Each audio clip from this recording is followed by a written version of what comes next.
de las transcripciones. Gracias. Señor Oloriz, tiene la palabra.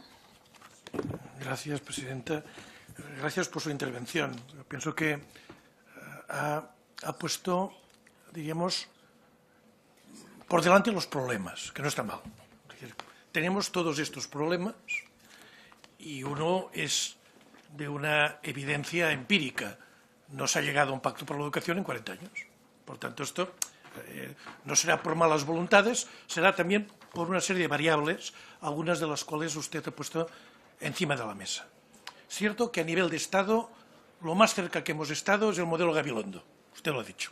Y, por tanto, no estaría mal, ya intervino Gabilondo en esta comisión, no estaría mal explorar un poco, a la luz del 2017, la metodología. Otra nos la explicó Josep Bargalló en Cataluña. En el 2006, el Consejo Escolar de Cataluña,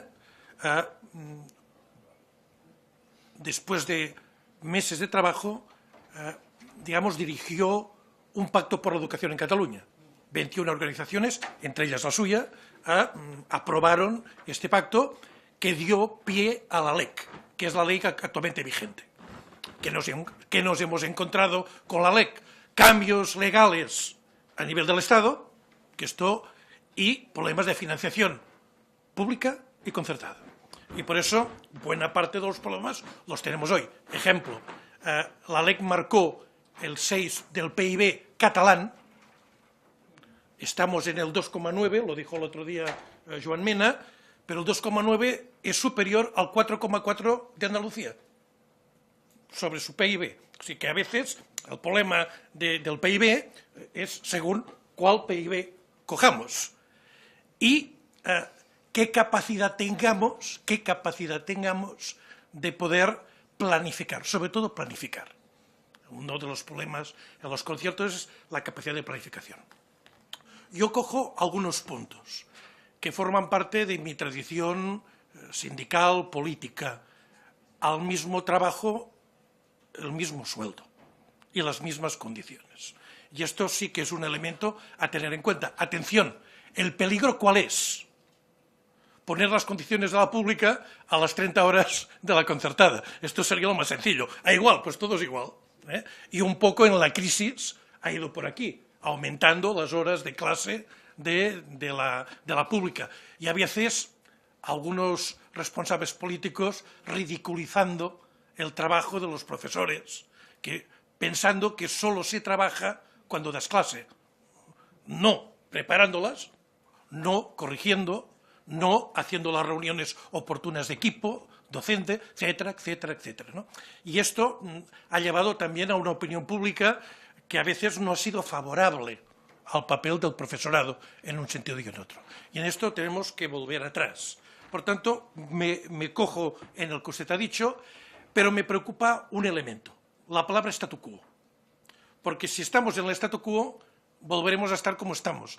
Y usted lo reconoce, no estamos bien. Usted dice una cosa que es cierto, que podemos estar peor. Y a veces pasa en este país, que se puede estar peor. Pero la intención de esta comisión es que hemos de estar mejor. Por tanto, ¿qué escuela queremos? ¿Queremos una buena escuela? Digamos, la política está dispuesta a hacer las inversiones y las concesiones políticas para hacerla posible. Si este es el camino, el pacto será posible. Si no, como usted ha dicho, pues estaremos mareando la perdiz un tiempo sin hacer nada. Un elemento que sí que me gustaría que me dijese. Cuando habla de condiciones de trabajo, digamos, aceptables, ¿qué elementos pondría en estas condiciones de trabajo? Segundo, el tema de formación del profesorado. Ha de haber una mejor formación del profesorado. Esta tiene que tener unas prácticas sustanciales en los centros. Ha de haber una habilitación del profesorado para que luego se presente a oposiciones o se presente a los concursos en las escuelas concertadas. ¿Qué modelo de profesorado ustedes proponen? Y muchas gracias otra vez por su intervención. Muchas gracias, señor Oloriz. ¿Tiene la palabra la señora Martín? Sí. Gracias, señora presidenta. Gracias, señor Oloriz. Es que me tengo que ir a otra comisión. Bueno, me gustaría agradecer al compareciente la intervención, que creo que ha sido muy provocadora, pero creo que en muchas de las cuestiones que se han planteado cierta en el diagnóstico, aunque podamos discrepar en algunos puntos. Me ha gustado mucho la división que ha hecho y la propuesta que ha hecho en los ejes de tratamiento de temas en cuestiones académico-pedagógicas, cuestiones políticas y cuestiones laborales, porque creo que es un buen diagnóstico de la mezcla de elementos que se ven en los comparecientes cuando ustedes nos hablan del Pacto por la Educación. Y en este sentido, yo le quería hacer dos preguntas muy concretas. Una relacionada con el tema de la financiación, que tiene que ver con cuestiones políticas, pero también laborales. Usted ha hecho mención al tema del coste por puesto escolar y lo ha planteado usted. Ha dicho que considera necesario, que considera imposible volver a abordar esta cuestión. Nosotros, por nuestra parte, lo consideramos necesario y urgente, porque si no, no podemos hacer un diagnóstico de financiación fidedigno. Y en este sentido, me gustaría saber si usted cree que en esta elaboración del coste o en el diagnóstico del coste por puesto escolar es pertinente retomar la mesa que puso en marcha el señor Gabilondo o algo parecido, o si usted considera que debería abordarse de otra manera, porque la verdad es que sin evidencias es difícil hacer planteamiento de leyes. Y luego también, con relación al tema de la evaluación del sistema y de los profesores y de la deprimente carrera docente de la que nos ha hablado, a mí me gustaría saber su valoración sobre los mecanismos de medición y de evaluación que se está haciendo, no solamente del profesorado, sino también de la administración y también de los alumnos, porque hablamos siempre de PISA y se valoran los centros a través de indicadores, pero me gustaría saber qué indicadores podíamos utilizar o usar para poder desarrollar un estatuto docente y una carrera docente que permita el desarrollo profesional de los profesores y de los maestros, y también la mejora de la calidad educativa y la evaluación de las administraciones, que a veces son el origen de esta desestructuración. Nada más, muchas gracias. Supongo que va a ser una intervención muy controvertida y tendré que verla después a través de las transcripciones. Gracias. Señor Oloriz, tiene la palabra. Gracias, Podemos presidenta. en Común Podem Marea. El señor Sánchez tiene la palabra. Pues muchas gracias, presidenta. Gracias al señor ponente por una intervención polémica y sugerente. Tengo que reconocer que a mí también me gusta la polémica y que voy a intentar responder a la polémica también con algún toque polémico. Creo que nos ha advertido, y nos ha advertido bien, en que vivimos una época de riesgos, una época en la que, bueno, pues se pueden identificar algunos extremismos, pero puede que yo haya identificado en su discurso un extremismo que yo llamaría de extremo centro, que también es muy preocupante. Y ese extremo centro es el que dice que hay que aplicar la regla del statu quo en un país que tiene una financiación muy deficiente respecto a los países de la OCDE, un país que tiene unas tasas de abandono escolar también fuertes y, por tanto, quería que nos explicara un poco, bueno, hasta qué punto se puede seguir manteniendo ese statu quo cuando tenemos una educación que no está sirviendo para que nuestros chicos, bueno, pues encuentren un lugar en el mercado laboral, también por la propia configuración del mercado laboral, que les ayude a salir del pozo en el que nos arrojó la crisis. Nosotros pensamos que tenemos que hacer un pacto educativo y que ese pacto educativo tiene que abordar cuestiones polémicas, que son cuestiones políticas, que son las que se tienen que tomar en sede parlamentaria.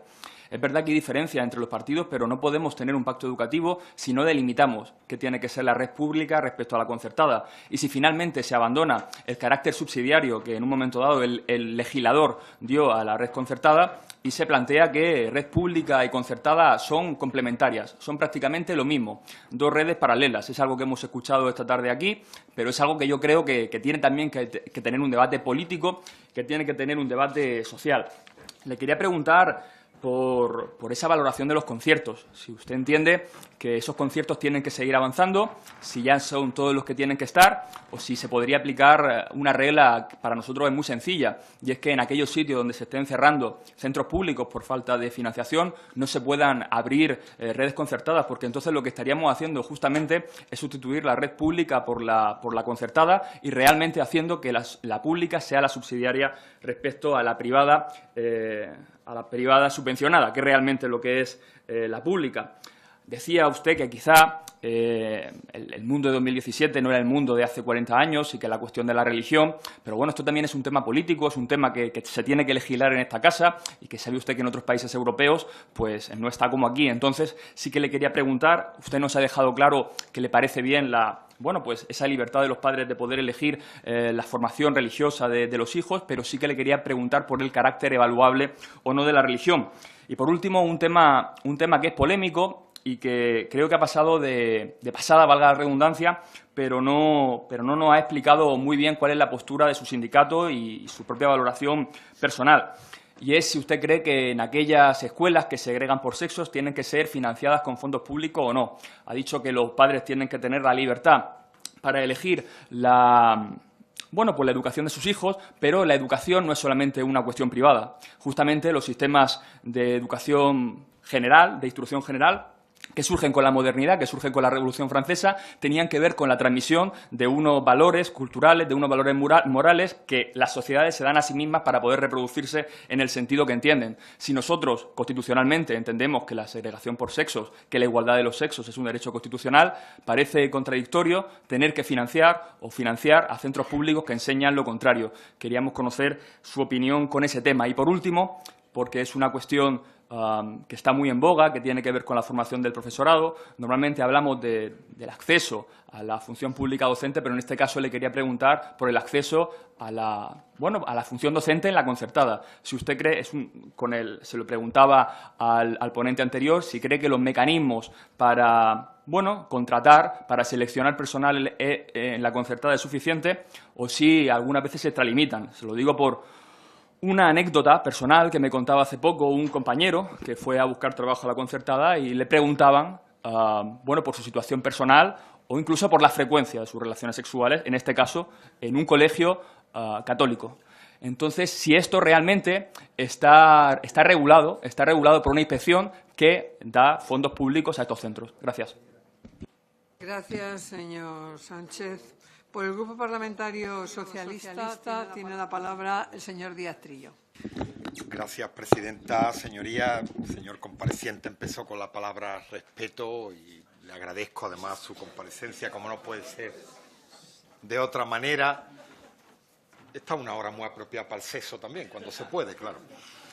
Y hablaba usted de ese respeto que, en fin, en principio nos mostraba, pero a continuación, el renglón seguido, me ha parecido que éramos, en fin, objeto de una suerte de reprimenda general.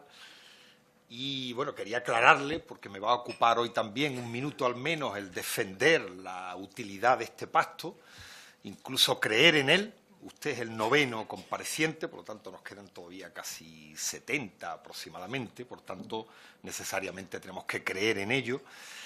Y creo que ha utilizado 3 veces la palabra lío, una trifulca, ha terminado con un gazpacho, que parece que lo creamos nosotros. Y bueno, yo le diría que hay una firme voluntad en esta Cámara en este momento por parte de los grupos políticos de ir avanzando en un pacto que además tendría, como ha dicho antes el portavoz de nuestro grupo, 3 vertientes, ¿no? La política, que es la que nos ocupa a nosotros, seguramente la más polémica.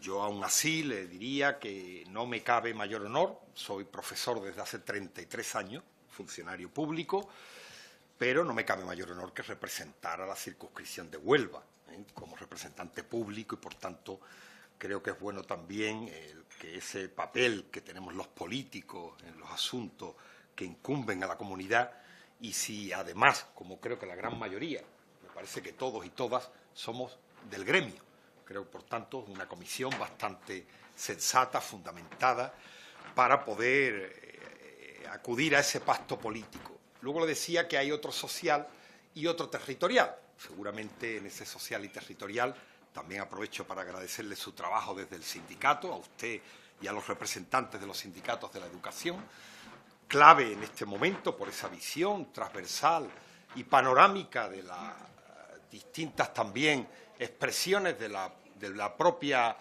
normativa en materia educativa en las distintas comunidades autónomas, puede ser muy enriquecedor. Y alguna puntualización. Voy a ir muy al grano porque como comparecemos además nosotros en las preguntas a los últimos, pues casi nos roban el guión los demás intervinientes, con mucho gusto por nuestra parte. Ha dicho usted algo así como que cesen las hostilidades.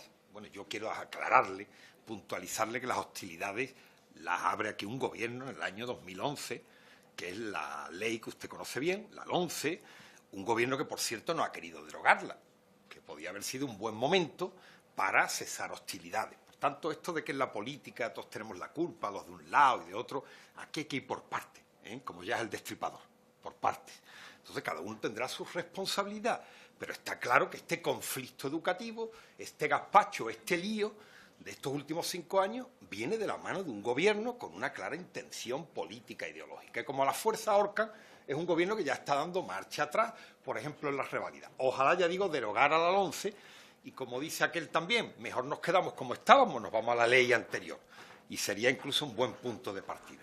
Dicho esto, haremos de la necesidad virtud y trabajaremos en esa dirección. Pero me gusta, ya digo, hablar con propiedad. Y en ese sentido, y más allá de una cierta panorámica que usted nos ha ofrecido, donde yo me acordaba aquella frase de Unamuno, cuando dijo aquello que inventar en España es llorar. En algún momento me ha dado la impresión de que usted venía a decir educar en España es llorar. Mire usted, no creo que sea así, tampoco desde luego para ser una inmensa satisfacción para los docentes, pero sí que me gustaría que en un momento de su intervención ha dicho usted que él conocía el consenso implícito, que podía ser también, de alguna manera, el punto de partida de este pacto por la educación, desde el punto de vista político, social y territorial. A mí me gustaría que usted pudiera concretar algunas líneas que también fueran de utilidad para esta comisión. Lo ha dicho también el compañero que habló en nombre del Grupo Podemos sobre la segregación por sexo. Ya hemos tenido una iniciativa incluso en esta propia comisión, aprobada por mayoría, y yo vengo de una comunidad autónoma donde, usted lo sabe bien, el Gobierno, porque además acudía a la Constitución, no sufraga los conciertos con colegios que discriminan por razón de sexo. En este sentido, era una puntualización, porque ya se le ha hecho la pregunta, pero a mí, por terminar y ajustarme al tiempo, sí me gustaría que concretara esas 2 o 3 líneas básicas de ese consenso implícito que usted dice que existe. Por tanto, sería de mucha utilidad. Y, de nuevo, muchas gracias por su intervención. Muchas gracias, señor Díaz Trillo. Por el Grupo Parlamentario Popular, el señor Pérez López. Muchas gracias, señora presidenta. En nombre del Grupo Popular, agradecerle al señor Amate su intervención, especialmente por esa claridad e incluso ese pragmatismo del cual ha hecho gala a lo largo de su exposición. Y también porque creo que esta tarde estamos hablando de educación y es importante que en esta subcomisión se hable de educación y no de aspectos aleatorios de la educación. Y usted habla de un pacto educativo que es verdad que va a ser complicado, pero no le quepa la menor duda que por parte de nuestro grupo hay voluntad para el acuerdo. Creemos que es una necesidad, que es un clamor social, especialmente en la comunidad educativa, de que alcancemos ese pacto y que es verdad que todos tendremos que ceder algo, pero que si al final, cediendo, alcanzamos un acuerdo, creo que va a ser bueno y beneficioso para todos. Y es verdad que usted también habla desde el conocimiento, desde muchos años ligado a tareas docentes y también a tareas de sindicato, y usted ha puesto énfasis pues en qué le preocupa a los padres, qué le preocupa a la comunidad educativa, y es verdad, es verdad. Si a cualquier padre le preguntamos qué le interesa de verdad para la educación de su hijo, primero elegir un buen colegio, un buen centro educativo, calidad, equidad, libertad, formación que le lleve a la promoción, a una carrera de éxito, una buena infraestructura, unas buenas becas, una buena formación profesional y, desde luego, un centro en donde la convivencia pues sea algo normal, ¿no? Eso es lo que le preocupa a un padre. Es verdad que la laicidad, la religión, toda esta historia, pues le preocupa a unos pocos, minoría, pero no a la mayoría de los padres. Y es verdad también que el sistema educativo en la última década ha mejorado. Es verdad que ha mejorado, tiene también sus sombras, los cuales nosotros estamos obligados a ir, desde luego, abordándolas. Y en esa mejora creo que la labor docente, tanto de los públicos como de la concertada, hay que reconocerla, porque el profesor en España creo que se gana el sueldo y lo hace muy bien, Es verdad que muchas veces se habla de la educación concertada, creo que con cierto desconocimiento. Por ejemplo, cuando se habla de que se segrega, de que hay alumnos inmigrantes más en los públicos que los concertados, etcétera. Pero bueno, yo he estado viendo la orden de las comunidades autónomas, a través de esa Dirección General de Planificación y Centros, esa orden de escolarización, y a mí me cuesta creer que un centro educativo pueda escolarizar a quien quiere. Yo creo que se escolariza a quien legalmente le corresponde. Por tanto, yo creo que también hay que disipar esa duda en donde parece ser que algunos centros concertados escolarizan a los que quieren y a los que no. Pero es que además hay datos muy interesantes. Por ejemplo, porcentaje de alumnos con necesidades educativas especiales. El último curso 2014-15, donde hay datos fehacientes. En los centros públicos, el porcentaje es 2,3, en los centros concertados 2,2. Pero es que hay algo todavía más evidente.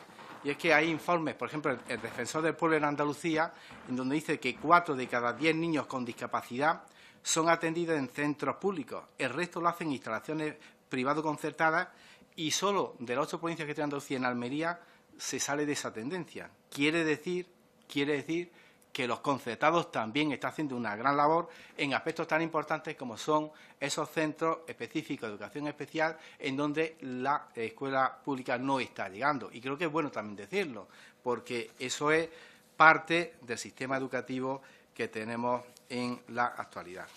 Al margen de esto, a mí me gustaría preguntarle algunos aspectos concretos. Ha hablado usted de carrera docente. Es verdad que un docente, cuando tiene la suerte de entrar en algo que creo que es vocacional, como es un centro educativo, aprobando su oposición o siendo contratado, pues la verdad es que las perspectivas de futuro pues no son, vamos a llamarle, no están despejadas. Creo que le falta algo más, ¿no?, para verse realizado. ¿Cómo podríamos enfocarlo? En segundo lugar, ¿ustedes saben el costo de una unidad? Porque, claro, el costo de una unidad concertada, además de eso, es que los centros tienen que pagar la calefacción, la luz, el agua, el mantenimiento en general, la consejería, etcétera. Muchas veces parece que eso cae del cielo, ¿no? Entonces, habría que ver de verdad cuánto sale por unidad, la unidad de concertada. El perfil de la carrera docente sería bueno perfilarlo respecto a lo que anteriormente le he comentado. Y dos aspectos que a nosotros nos interesan. ¿Qué le parece el bachillerato tal cual está hoy establecido? ¿Le parece corto? ¿Le parece adecuado? ¿Habría que ampliarlo? ¿Y cómo involucrar al profesorado en la reforma?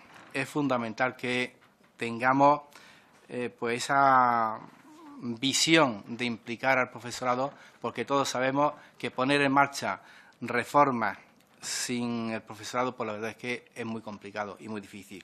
Y por último, los profesores se quejan de la burocracia. Usted ha hablado pues de decisivos, que comparto perfectamente, las horas que se dedican no solo a la docencia, sino a preparar clases, reuniones, etcétera.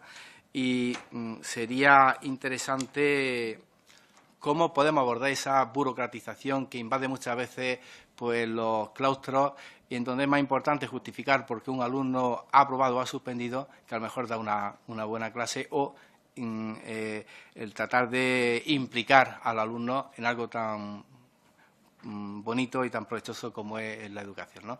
Entonces, son aspectos que quería que usted nos pueda, si es posible, que nos pueda abrir algo de luz. Nada más, muchas gracias.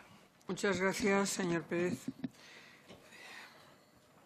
Una vez terminado las intervenciones de los distintos. Pues muchísimas gracias por vuestra atención, por vuestras preguntas. Señor Díaz Trillo, de verdad, mi declaración de respeto no era retórica. Yo espero y deseo que su trabajo fructifique y vaya muy bien. Cuando hablo de lío, de follones, no me refiero a que ustedes son los que atizan ni son la mano que mece la cuna. Pero es verdad que está el lío. Y es que no se mueve un palillo en educación sin que se monte un follón. No digo que sea aquí, ni que sean ustedes, ni los que están en el Congreso, pero que lo hay, sí. Y que es raro que se abra un debate educativo y no empiece rápidamente todo el mundo a ponerse nervioso y todo el mundo midiendo cada una de las comas. Es decir, que somos así. Aceptamos. Yo hablaba, por tanto, del lío, lamentablemente, en general, no aquí en particular en esta sala y, por supuesto, menos con los que están haciendo el trabajo de llegar a la solución del lío, por supuesto. Bueno, son muchas cuestiones. Yo, mira, decía antes varias cosas. Me parece que no me he explicado bien al hablar de la regla del statu quo. El statu quo no significa decir, bueno, vamos a quedarnos quietecitos como estamos, porque para el lío que he montado... No quiero decir eso. Yo he dicho tres cosas. Las tres son sumativas. He dicho, en primer lugar, que lo que funciona bien, pues chicos, no reescribirlo, no vamos a reescribir todo ahora. Hay muchas cosas que están bien hechas, están funcionando. Esa es la primera regla. ¿Habéis leído la novela esta de Yo, Robot, de Isaac Asimov? Es fantástica. Pues te introduce tres leyes de la robótica que son las que en el software de los robots va a permitirles funcionar con todas las instrucciones tan complejas como puede tener un cerebro positrónico. A mí es que me encanta la ciencia ficción. Son tres reglas. Yo he dado tres reglas que son complementarias sumativas para entenderlo. La primera es, lo que funciona, ¿para qué vamos a estar reescribiéndolo? Lo que funciona, que se quede como está, que está bien. Segundo, he dicho, lo que es mejorable habrá que mejorarlo. O sea, hay que determinar cuáles son los aspectos de mejora. Pero no todo. Es que si ahora mismo hay personas que dicen, no, hay que suprimir los conciertos educativos, por favor, está ya en la Constitución, no vamos a escribir otra vez la Constitución. El artículo 27 habla del derecho, todos tienen derecho a educación, punto y seguido. Se reconoce la libertad de enseñanza. Algunos leen, todos tienen educación, pero se reconoce. No, pero no, pone un punto. Es que lo que está bien, está escrito y está hecho y está funcionando, esa primera regla, el statu quo, es lo que yo quería transmitirle. Luego también he dicho, lo que haya que mejorar, pues habrá que mejorarlo. ¿Por qué? Porque hay aspectos de mejora. La gente se queja. Es que los centros concertados, pero vamos a ver, si no somos capaces de cumplir la ley que decía yo antes, la disposición adicional la 29ª de la ley, dice, hay que sentarse un rato dentro de la Conferencia Central de Educación para determinar cuánto cuesta realmente una unidad concertada. ¿Para qué? Para evitar el fraude y el follón. Señores, denle a ustedes la financiación suficiente a los centros y exijan la gratuidad con puño de hierro. Lo que no vale hacer trampa de hace ya 40 años, que no se llega con el módulo para sobrevivir y entonces lo de toda la vida, cuando las cosas no son como el agua clara, empieza el subterfugio, que lo ha dicho el señor Olori, que lo conoce muy bien. El mismo trabajo, los mismos, en fin, el mismo salario, las mismas condiciones. Pues no, y pasa un año, y pasan 2, y pasan 25, y aquí no pasa nada. Pues ese es el follón, este es el problema. No se cumple la ley, pues a partir de aquí, pues fíjate cómo estamos. Hay que cumplir la ley, simplemente decimos eso. ¿Por qué no se ha reunido esa comisión? Alguien ha dicho. Hubo una comisión en tiempo de Gabilondo, es verdad. Se llegó hasta el punto de que se iba a contratar una entidad externa que hiciera un trabajo riguroso y, entre comillas, objetivo, para que no hubiera sesgo político. Ahí se quedó todo parado. Y estamos en el 2017, pero bueno, lo ha dicho muy bien. A igual trabajo, igual salario, ¿no? Bueno, mira, en el tema de, voy a decirlo, el tema de la religión, nosotros somos un sindicato que 1/3 de mis afiliados son de la escuela pública. Somos un caso peculiar. Tenemos prácticamente también, somos mayoritarios entre el colectivo de los profesores de religión, para que nos conozcáis un poco. Tenemos muchísima gente en la concertada y en la privada. Somos una cosa rara, somos un híbrido increíble. Pero nosotros hemos apostado por ser el sindicato de todo y en el seno de la organización no hay conflicto. Somos mayoritarios en la escuela diferenciada, la que segrega por sexo, según dicen.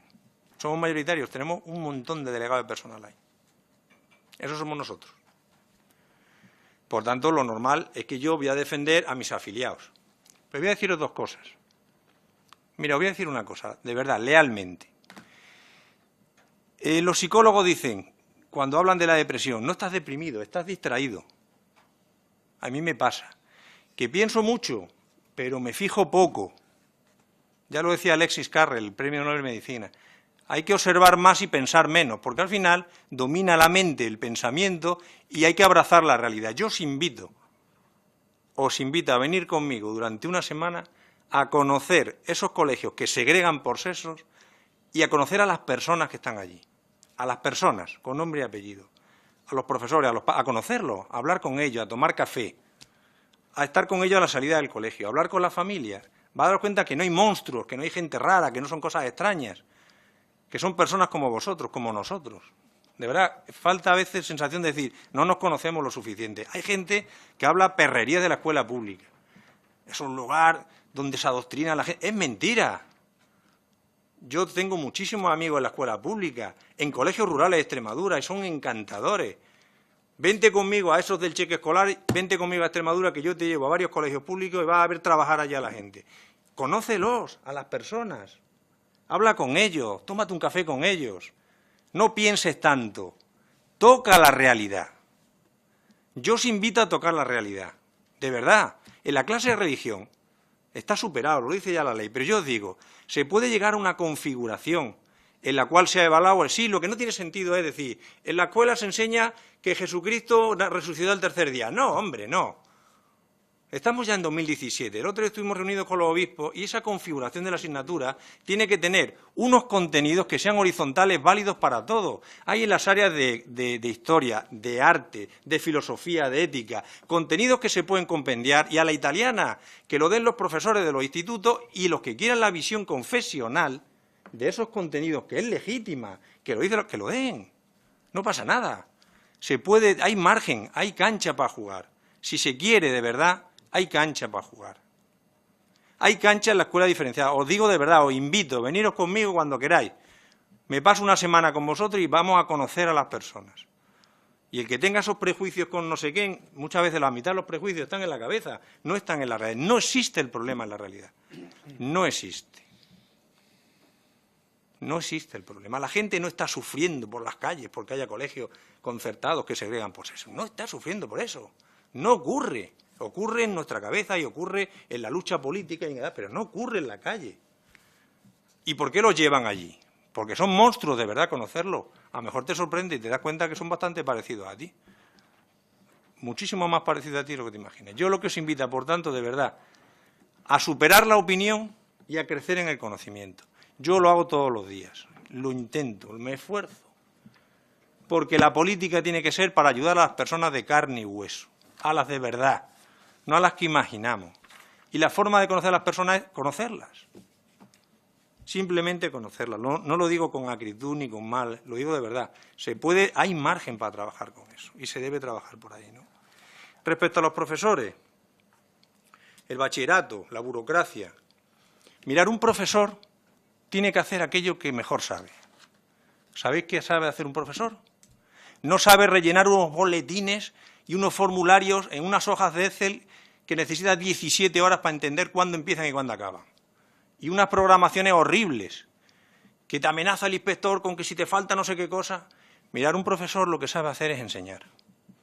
Lo que sabe hacer es mirar a los alumnos, conocer a los alumnos y estar con ellos. Un profesor es sobre todo un testigo. Si no te gusta la historia, yo soy profesor de historia, no puedes enseñar historia, tú. Si no te gusta la filosofía, eres un pez, eres un peñiz, no vales para nada para enseñar filosofía. Un profesor es un tío que le gusta enseñar. Eso es lo que tiene que hacer un profesor, y eso es lo que tiene que hacer una ley, y eso es lo que tiene que hacer un estatuto, ayudar al que el profesor pueda estar en su clase y hacer bien su trabajo. Están hasta el gorro los profesores, de verdad, hasta el gorro de un montón de cosas que distraen tiempo y energía de lo fundamental. ¿Qué es lo fundamental? El hecho educativo, tú, estar con los niños, las niñas, estar con ellos, enseñar. Tú ves a mi mujer que es profesora, unas torres de exámenes, a la una acostándose. Es horroroso. Y llega el inspector, que hay que hacer una programación, 60 folios. ¿Pero qué tendrá que ver eso con lo otro? Bueno, algo tendrá que ver, ¿vale? Y luego llega la formación, sí tiene que ver, sí, pero todo en papel y escrito de tal manera y te tiras 29 horas de tu vida. La vida es tiempo y energía, amigo. Fíjate si te lo he resumido, a lo bestia. Y si lo gastas, la pila del móvil, en llamar a no sé quién, no tendrás para mandar datos, pues ya ni pila. El profesor tiene que concentrarse en enseñar. Y todo tiene que ayudarle a concentrarse en eso. Lo han dicho perfectamente. Cuando tienes que corregir, hay que preparar clases. ¿Tú sabes lo que cuesta preparar una clase decente para un grupo de 25 más 25, más 25, más 25. Cuesta un montón de trabajo. Y evaluar eso cuesta un montón de trabajo, de tiempo, pero claro. Esto tiene que contemplar un estatuto docente. La verdad, la realidad del trabajo en las aulas, por eso lo dije. Por favor, tener la valentía de coger a profesores de verdad, de los que están en activo, de los que no quieren los centros que dejen de dar clases, porque son los mejores, y ponerlos juntos a resolver las cuestiones académicas y cogerlos. Os vaya a sorprender de lo que esa gente es capaz de hacer junta. La potencia que tiene la experiencia. La potencia que tiene la experiencia. No la ideología, que está bien, sobre todo con un café por delante. Pero de verdad, no quiero ser pesado, yo no sé si me he pasado de tiempo, me queda un minuto y no quiero aburrirles.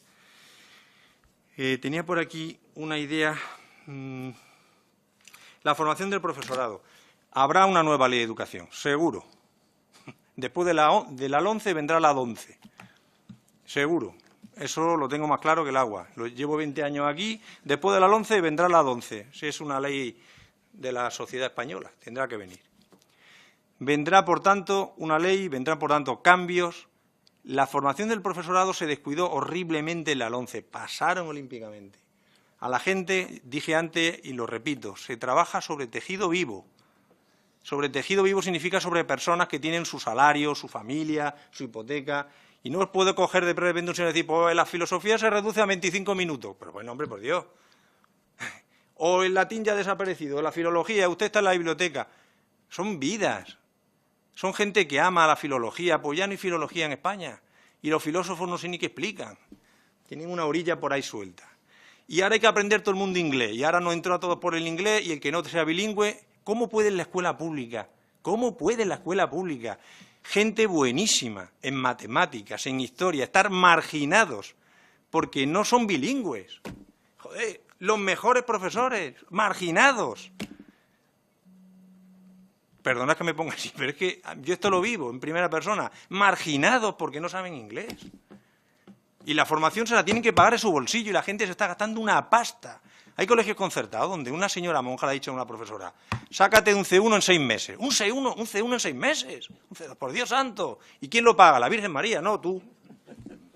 ¿Que lo deja de ver? Lo deja de ver, a la cuenta. Para el purgatorio, si hay. No, eso seguro. Pero pongo ejemplos. La formación del profesorado, no solo la inicial, se hizo bien con la LOCSE, con la Ley de Especializaciones del 96. Y se consiguió aplicar con esas especializaciones una adaptación de muchísimos profesionales que se quedaban colgados como como una breva sin árbol. Sin embargo, si se llega a una 11, que llegará a la 11, les pido que en el pacto educativo no descuiden un capítulo esencial que es la formación del profesorado que está en activo, para que tengan la mayor flexibilidad posible a la hora de impartir otras asignaturas con una formación que sea equivalente a la que tuvo en el año 96. Me parece importantísimo. Que no se pierdan horas, que no se llegue a los dramas personales que hemos visto ahora. La gente está asustada, ¿eh? La gente en los centros, cuando oye hablar de un pacto y de una ley, se asusta, porque dice, bueno, la que nos viene por aquí. A ver quién pierde la jornada, si me echan, si son de la pública, si me tengo que ir a otro instituto. Estamos trabajando sobre tejido vivo. Operando sobre tejido vivo y sin anestesia, ¿eh? Que cuando a la gente le llega el castañazo el día en septiembre, dicen que se vaya a la calle y anda que no ha habido gente que se ha ido a la calle. Eso laboralmente es una aberración, humanamente peor, pero ha ocurrido y sigue ocurriendo. Y tenemos que trabajar para que tanto los profesores de la pública como la concertada, los que sean, por lo menos que hagan su trabajo y puedan hacer su trabajo con dignidad, nada más. Pues no se me ocurre así, lo he dicho de verdad, al final todo el tirón y podía entrar en más cosas. Os prometo, de verdad, gracias por la paciencia, que repasaré las notas y os mandaré un pequeño correo que no sea aburrido, que lo podáis leer en 10 minutos ligeramente y con alegría y responderé a algunas cuestiones que me habéis puesto por aquí. Y oye, muchísimas gracias de verdad por vuestra atención y vuestra paciencia. Mucho ánimo, ¿eh? Muchísimas gracias, señor Amat. Amate. Amate, que amate por mi padre y cruz por mi madre.